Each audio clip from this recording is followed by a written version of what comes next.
Stories and Documentary Network. Hidden deep within the jungles of Cambodia, shrouded in mist and mystery, lies the remnants of one of the most extraordinary civilizations the world has ever known, Angkor. Its temples rise like ancient sentinels, their towers reaching toward the heavens, and their walls etched with stories of gods, kings, and battles. Yet behind this grandeur lies an enduring enigma. The technologies that built them have vanished. How did the Khmer engineers move massive sandstone blocks, some weighing over a ton, across rivers and dense forests? How did they carve intricate bas-reliefs with unparalleled precision, aligning temples perfectly with the sun during solstices and equinoxes? How did they tame water, controlling floods and irrigating rice fields for a population rivaling the largest cities of the medieval world? Angkor's brilliance was not merely architectural, it was scientific, hydraulic, astronomical. And yet, centuries of neglect and abandonment buried these secrets under jungle and time. Tonight, we embark on a journey into ancient Angkor's lost technologies, exploring the genius, mystery, and legacy of an empire whose mastery defies modern understanding. The stones endure, but the secrets, they remain hidden, waiting to be revealed. The story of Angkor begins in the 9th century CE, on the fertile plains of the Mekong River. From this humble landscape emerged a civilization that would dominate Southeast Asia for over 6 centuries. The Khmer Empire, guided by visionary rulers known as Devarajas, or God Kings, blended spirituality and governance in a way the world had rarely seen. These kings were not merely administrators, they were living embodiments of the divine, entrusted to connect heaven and earth. By harnessing the region's seasonal floods and abundant waterways, the Khmers transformed swamps into rice paddies and wilderness into thriving cities. The Tonle Sap Lake, with its remarkable seasonal expansion, provided not only sustenance but a natural method of regulating water. Yet the empire went further. Canals, reservoirs, and barrages, massive water storage systems, reshaped the land itself, sustaining a population that historians estimate may have exceeded 1 million. To put this in perspective, London at the same time held barely 3,000. Angkor's rise was as much about ingenuity as ambition. Religion inspired monumental constructions. Temples symbolized Mount Meru, the cosmic mountain at the center of the universe, representing the axis between heaven and earth. The city itself was a reflection of the cosmos, a precise mandala of stone, water, and sacred geometry. Each temple, each avenue, each canal was meticulously planned, an orchestration of urban planning and religious symbolism. Trade and diplomacy further fueled Angkor's growth. From India, the Khmer absorbed Hindu and Buddhist concepts, along with astronomical knowledge and architectural ideas. Chinese envoys brought ceramics, silk, and possibly construction techniques. Yet local expertise, especially knowledge of the monsoon, soil, and water management, formed the backbone of the empire's success. The Khmer Empire became a hub of culture, religion, and science. Its temples, canals, and reservoirs were not isolated achievements, but components of a larger integrated civilization capable of astounding feats. It was a society that mastered nature, bending rivers, controlling floods, and constructing monuments that spoke both of human devotion and technical genius. But even as Angkor reached its zenith, questions remained.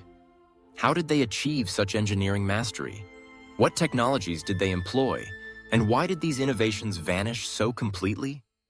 The answers lie in stone, in water, in the silent genius of Angkor's architects. At the heart of the Khmer Empire stands Angkor Wat, a temple that embodies both spiritual aspiration and technological brilliance. Constructed in the early 12th century under King Suryavarman II, it is the largest religious monument on Earth, covering nearly 400 acres. Its design reflects the Khmer vision of the cosmos. A central tower representing Mount Meru, surrounded by concentric enclosures symbolizing mountain ranges and oceans. Every stone of Angkor Wat is a marvel. Sandstone blocks weighing up to 1.5 tons were quarried tens of kilometers away. Yet they were transported, shaped, and positioned with such precision that even the most advanced modern engineers marvel at the feat. How was this achieved without the wheel, cranes, or modern machinery? Some theorists suggest floating the stones down canals, Yet this only begins to explain the monumental effort involved. Others propose ingenious scaffolding and lifting systems lost to time. The temple is also a masterpiece of astronomical alignment. Its central tower, corridors, and terraces correspond to solstices and equinoxes. At sunrise during the equinox, sunlight illuminates specific corridors and carvings in a display that could only have been calculated with sophisticated knowledge of astronomy.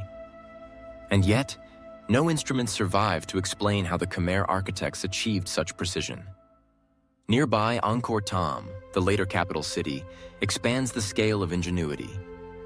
Its centerpiece, the Bayon Temple, features more than 200 enigmatic faces carved into stone, gazing serenely in all four directions. Surrounding it are fortified walls, gates flanked by towering figures, and a complex network of roads and canals designed to control both movement and water.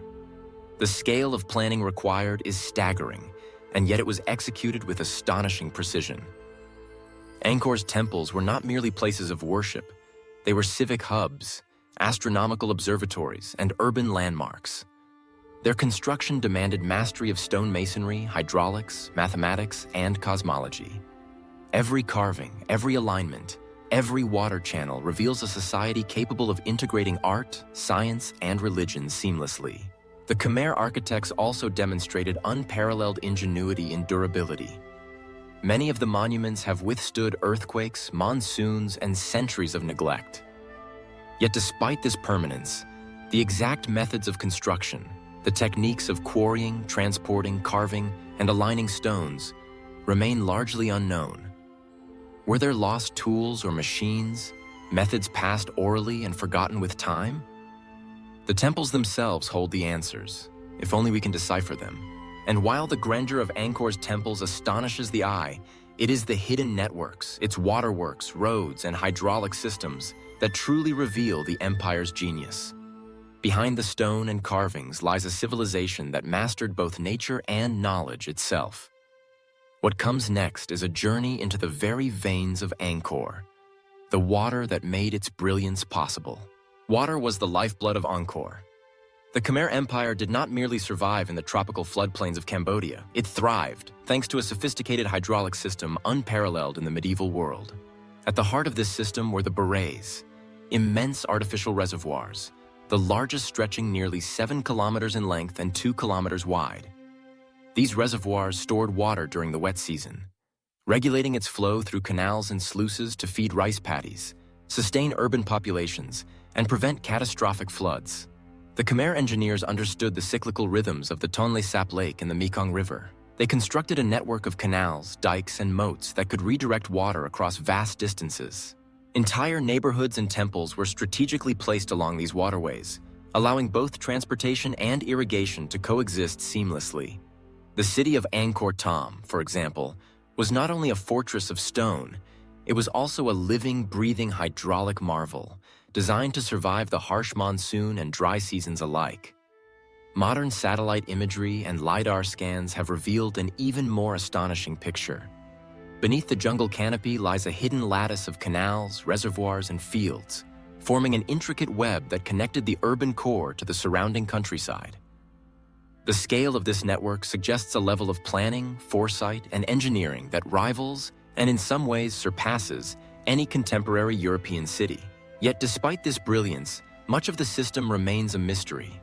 Archaeologists debate how water levels were precisely controlled. Were there wooden sluices and gates now long decayed? How were seasonal floods anticipated and mitigated without written manuals or modern measurement tools? Some researchers speculate that the Khmer may have had a sophisticated understanding of hydrology, carefully observing water flow, rainfall, and soil saturation over decades to perfect a system that could feed over 1 million people. This mastery of water was not merely functional, it was symbolic. Reservoirs like the West Baray mirrored the cosmic ocean surrounding Mount Meru, uniting practical engineering with religious and cosmological meaning. Temples rising from these artificial lakes created reflections that made stone towers appear to float, blending reality and divine illusion. The hydraulic genius of Angkor allowed it to expand far beyond what the land might have otherwise supported. It transformed swamps into rice fields, villages into cities, and nature into a controlled, sustainable machine.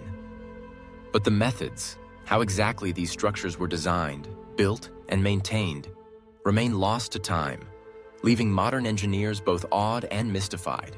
Angkor's waterways sustained life, power, and grandeur, but the true genius of the Khmer was in their hidden technologies, buried not just under jungle, but under centuries of forgotten knowledge. And the mysteries only deepen when we examine the stones themselves. While Angkor's water systems reveal the empire's practical mastery, its stone monuments display artistry and engineering at the limits of human capability. The temples, bas-reliefs, and towers were not merely decorative. They were feats of technology, created without written manuals or surviving diagrams. Consider Angkor Wat, with its millions of sandstone blocks, some weighing more than a ton. These stones were quarried tens of kilometers away and transported through forests, rivers, and marshes. How were they moved with such precision? Some theories propose massive rafts, rolling logs, and pulleys. Others suggest now-lost lifting devices, bamboo cranes, or methods of stone transportation that left no record. The scale of coordination required defies imagination. The carvings themselves present another puzzle. Bas-reliefs stretch for kilometers, depicting armies, celestial beings, and mythological narratives in astonishing detail. Every figure, every swirl, every fold of clothing is rendered with precision. Some archaeologists propose advanced chiseling techniques, abrasives, or temporary scaffolds. Others speculate the use of now-forgotten alloys or primitive drilling tools that allowed the Khmer to carve deeply and smoothly into stone. And then there is alignment. Temples were constructed to mirror celestial events. Solstices, equinoxes, lunar cycles. The central tower of Angkor Wat aligns with the sun during specific astronomical events, producing ethereal effects as sunlight floods corridors or highlights carvings. Without compasses, telescopes, or written calculations, how did Khmer architects achieve such precision? Could they have used simple observational tools combined with sophisticated geometry? Or was their knowledge passed orally, from master to apprentice, now lost to the centuries? Even construction techniques remain mysterious. Walls were not built randomly. The massive stones interlock, creating stability without mortar in many sections. The precise angles and fitting of each block suggest experimentation, knowledge of structural mechanics, and methods that anticipated challenges like settlement, humidity, and monsoonal pressure. Some scholars even wonder whether the Khmer used temporary scaffolds and lifting platforms, entirely decayed now, or methods of wetting, sliding, or leveraging stones that would appear magical to the uninitiated. Whatever the case, it is clear that the knowledge required to build Angkor was highly specialized, deeply empirical, and carefully guarded within the artisan community. The stones endure, but the knowledge does not. And while the temples rise in grandeur, the true secrets of Khmer engineering remain buried, waiting for modern science or daring intuition to uncover them. The Khmer Empire did not develop its brilliance in isolation. It stood at a crossroads of culture, commerce, and ideas, absorbing knowledge from across Asia while blending it into something uniquely Khmer. From India came not only religion, Hinduism, and later Mahayana and Theravada Buddhism, but also advanced concepts of astronomy, mathematics, and temple architecture. Ideas of cosmic symbolism, mandalas, and Mount Meru-inspired temple layouts were transmitted through trade, pilgrimage, and diplomacy. From China, the Khmer acquired tools, ceramics, and possibly metallurgical techniques that contributed to their construction methods. Chinese influence may have informed practical approaches to urban planning, fortifications, and the logistics of moving massive loads. Yet local innovations were equally essential. Understanding of the monsoon, seasonal flooding, and fertile soils was cultivated over centuries. Khmer engineers observed, tested, and refined their techniques in harmony with the natural environment, designing waterworks, agricultural systems, and city layouts that could survive in the tropical climate. The empire's knowledge of astronomy is evident in temple alignment. By tracking the sun, moon, and stars, architects oriented buildings to capture celestial events, embedding cosmology into stone and landscape. This integration of science, religion, and architecture is what allowed Angkor to achieve a scale and complexity unmatched in Southeast Asia. Trade networks also brought wealth, materials, and ideas from distant lands, ensuring the Khmer could experiment, innovate, and execute projects of unprecedented ambition. In essence, Angkor was both a culmination of local mastery and a synthesis of global knowledge, resulting in a civilization that fused practicality, artistry, and spirituality. Yet for all this sophistication, Angkor would eventually falter.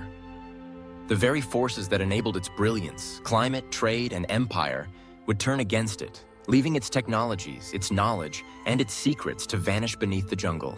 By the 15th century, Angkor, once a thriving metropolis and the jewel of Southeast Asia, had been largely abandoned.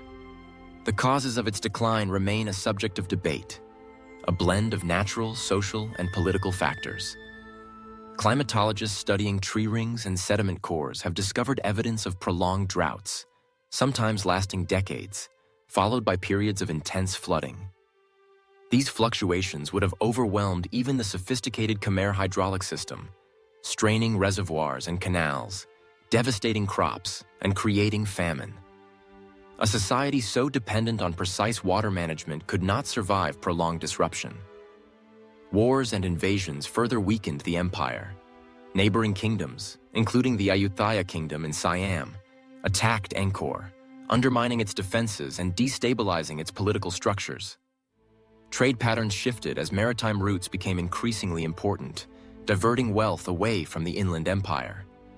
Angkor's economic backbone, its control over rice production, trade, and labor, began to crumble. Yet perhaps the most profound loss was intellectual. The knowledge that had allowed the Khmer to engineer vast temples, canals, and reservoirs was never written down. Passed orally from master to apprentice, it vanished as the city emptied.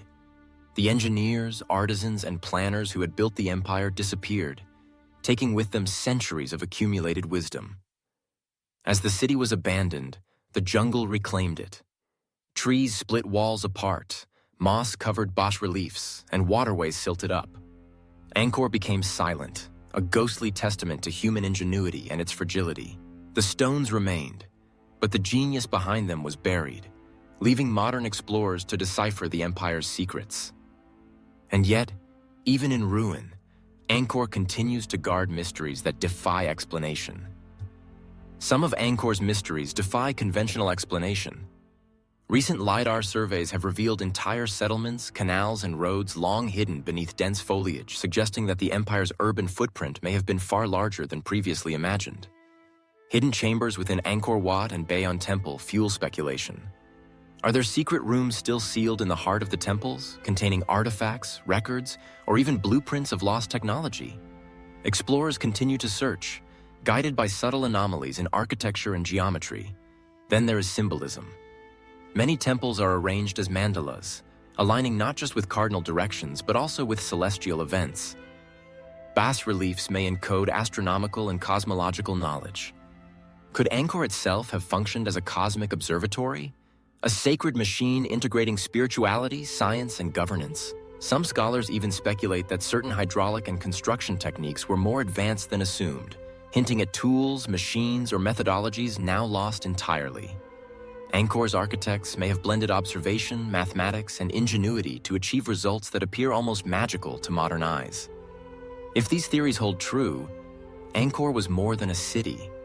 It was a civilization whose knowledge may still be hidden, waiting for the daring and the curious to uncover it. Modern science is slowly peeling back the layers of Angkor's brilliance. LiDAR technology has revolutionized our understanding, revealing the vast urban networks, irrigation channels, and temple complexes once obscured by jungle. What appeared as isolated ruins are now recognized as part of an interconnected city, demonstrating urban planning and hydraulic mastery of astounding scale. Hydraulic engineers study Angkor's canals and reservoirs to glean insights into sustainable water management, lessons that remain relevant in the age of climate change. Archaeologists analyze bas-reliefs, inscriptions, and architectural patterns to understand construction methods, religious symbolism, and social organization. Every year, new discoveries raise new questions. Hidden chambers, unusual masonry techniques, and subtle astronomical alignments hint at knowledge that has been lost but not entirely erased. Angkor is a civilization that speaks across the centuries, challenging us to rethink the boundaries of ancient engineering, urban planning, and cosmology. In this ongoing exploration, the legacy of Angkor is not merely in stone. It is in human ingenuity, resilience, and imagination. It is a reminder that civilizations rise and fall, but the questions they leave behind endure. Even as technology advances, the more we uncover, the more Angkor seems to withhold, teasing us with mysteries yet unsolved. Angkor is more than a collection of temples and canals. It is a testament to human vision, ambition, and creativity. It was a civilization that bent rivers, carved mountains in stone, and aligned cities with the cosmos, all without the instruments we take for granted today. The genius of the Khmer Empire endures in its monuments, yet the knowledge that made it possible remains elusive, lost to time and jungle. Angkor challenges us, inspiring awe and wonder, reminding us that human ingenuity can reach unimaginable heights, and that even the greatest achievements can vanish if their wisdom is not preserved. As the sun sets over the ancient towers, one truth remains clear. Angkor is both a marvel and a mystery. Its stones speak of the past, its water whispers of lost knowledge, and its temples call upon us to remember, to study, and to dream. The ruins endure, the mysteries remain, and the brilliance of Angkor continues to shine. If only we have the courage to uncover it.